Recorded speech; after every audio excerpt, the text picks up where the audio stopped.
সেলের উচ্ছেদ অভিযানে ভাঙল কাউন্সিলরের কার্যালয়, পুলিশের সহযোগিতায় দাবি প্রশাসনের। আসানসোল পৌর নিগম কাউন্সিলর অশোক রুদ্র বলপুর স্টেশন সংলগ্ন কার্যালয় ভেঙে দিল সেল কর্তৃপক্ষ। বৃহস্পতিবার এই ঘটনাকে কেন্দ্র করে এলাকায় ব্যাপক চাঞ্চল্যের সৃষ্টি হয়। একই সঙ্গে বনপুর এলাকায় সেলের জমিতে গড়ে ওঠা একাধিক তৃণমূল কংগ্রেসের পার্টি অফিস ও ক্লাব ঘরেরও চলে উচ্ছেদ অভিযান। সেল কর্তৃপক্ষের দাবি, সংশ্লিষ্ট কার্যালয় ও ক্লাবগুলি অবৈধভাবে সেলের জমি দখল করে নির্মাণ করা হয়েছিল। বহুবার নোটিশ ও সতর্কবার্তা দেওয়ার পরেও দখলদাররা জায়গা খালি না করায় শেষ পর্যন্ত প্রশাসনিক পদক্ষেপ নেওয়া হয়। এই প্রসঙ্গে এক সেল আধিকারিক জানান, হঠাৎ করে কোনো অভিযান চালানো হয়নি। প্রথমে নোটিশ দিয়ে সতর্ক করা হয় এবং নিজেদের জিনিসপত্র সরিয়ে নেওয়ার জন্য পর্যাপ্ত সময়ও দেওয়া হয়েছিল। এরপরেও যারা নির্দেশ মানেননি তাদের বিরুদ্ধে প্রশাসনিক ব্যবস্থা নেওয়া হয়েছে। তিনি আরও বলেন, ভবিষ্যতে উন্নয়নমূলক কাজ ও সাধারণ মানুষের স্বার্থে জায়গা খালি করা অত্যন্ত জরুরি হয়ে পড়েছিল। এই জায়গায় উন্নয়নমূলক পরিকাঠামো তৈরির পরিকল্পনাও রয়েছে বলে ইঙ্গিত দেন তিনি। অভিযান সফল করতে পুলিশের ভূমিকার কথা উল্লেখ করেন এই আধিকারিক। তার বক্তব্য, বর্তমান পুলিশের পূর্ণ সহযোগিতা পাচ্ছি বলেই আমরা এই পদক্ষেপ কার্যকরভাবে করতে পারছি। আগেও উচ্ছেদ অভিযান হয়েছে, তবে এবার প্রশাসন ও পুলিশের সমন্বয়ে আরও ভালোভাবে কাজ করছে। প্রশাসনের দাবি, সম্পূর্ণ আইন মেনে এই উচ্ছেদ অভিযান চালানো হয়েছে এবং ভবিষ্যতে অবৈধ দখলের বিরুদ্ধে একইভাবে অভিযান চলবে। না রে ভাই,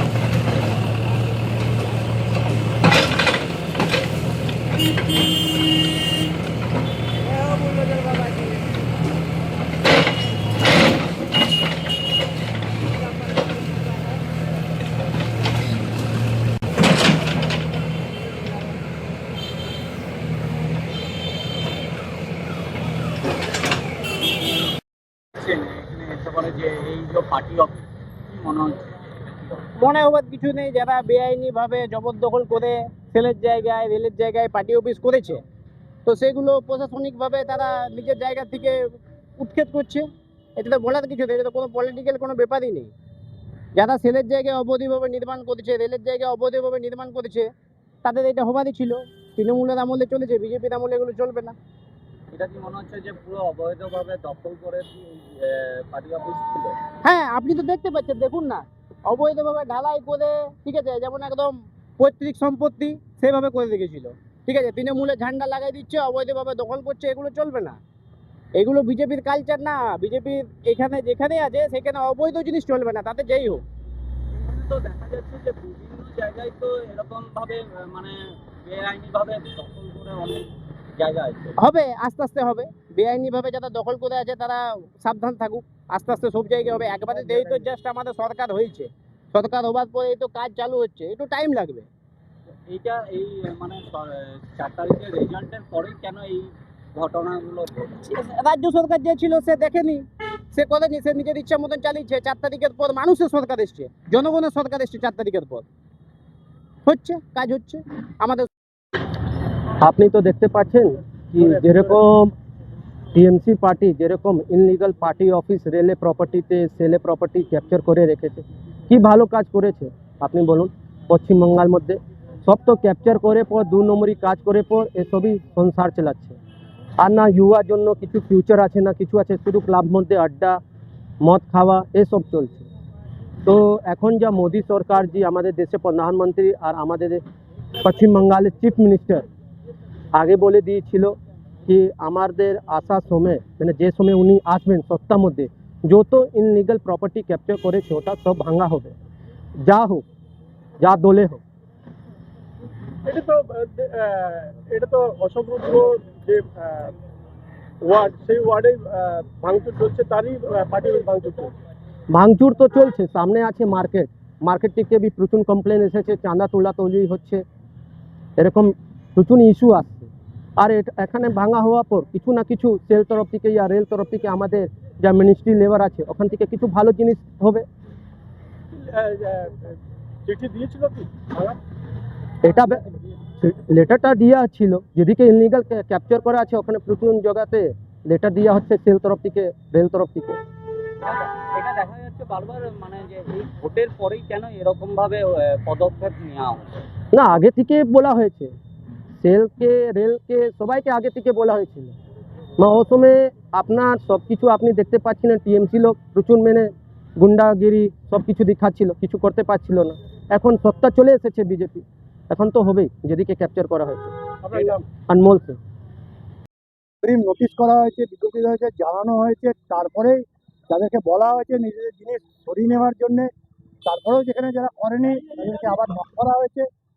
তারপরে যখন আর কোনো অন্যত্র কোনো যখন উপায় নেই, তো আমাদেরও তো জমিতে আমাদের এখানে আগে মনোনয়ন কাজকর্ম হবে, ডেভেলপমেন্টের ব্যাপার স্যাপার আছে, সেখানে করা হচ্ছে। আপনারা জানেন নিশ্চয়ই যে দীর্ঘদিন যাই থাকুক সেখানে হচ্ছে এটা একত্রভাবে তো করা সম্ভবপর নয়। এখানে আমাদের পুলিশের সহযোগিতা যেটা আছে, আমরা এখন বর্তমানে যেহেতু পাচ্ছি পুলিশের সহযোগিতা, এবং পুলিশের সহযোগিতা নিয়ে আমরা এখানে সেল একটা এই পদক্ষেপ উঠিয়েছে, সেই হিসেবে এটা আমরা করতে পারছি। এরকমও নয় কি আগে হয়নি, আগেও হয়েছে। এখন আমরা পুলিশের থেকেও সহায়তা পাচ্ছি, সাহায্য পাচ্ছি, সেই হিসেবে হচ্ছে। ঠিক আছে, চলো।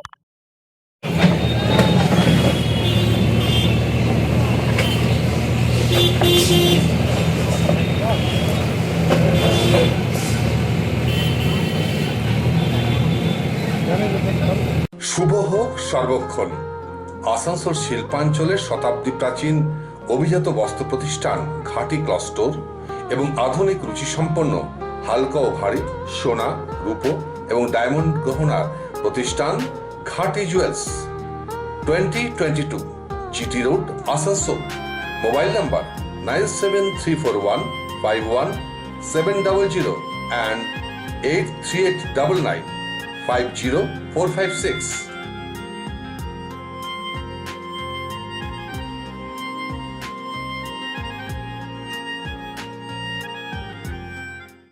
রাজ্য তথা দেশের উন্নত চিকিৎসা পরিষেবা সচল রাখতে প্রশিক্ষিত নার্সদের ভূমিকা ভীষণভাবে গুরুত্বপূর্ণ। এই বাস্তব সত্যকে উপলব্ধি করে 2021 থেকে যাত্রা শুরু করেছে Pramathanath Das academy of nursing. Pramathanath Das academy of nursing offers BSc Nursing for 4 years and JNM for 3 years, recognized by INC and WBNS, affiliated to WBUHS. Pramotanath Das Academy of Nursing, quality education that transforms lives. Our facilities: student credit card, Swami Vivekananda scholarship, and education loan assistance. After 10+2, to make a bright future your destination. Pramotanath Das Academy of Nursing, Banpur Riverside Road, Post Office Hirapur, Asansol, Paschim Bardhaman. Phone number 9907088681, 7584846 949 and 94342 01449.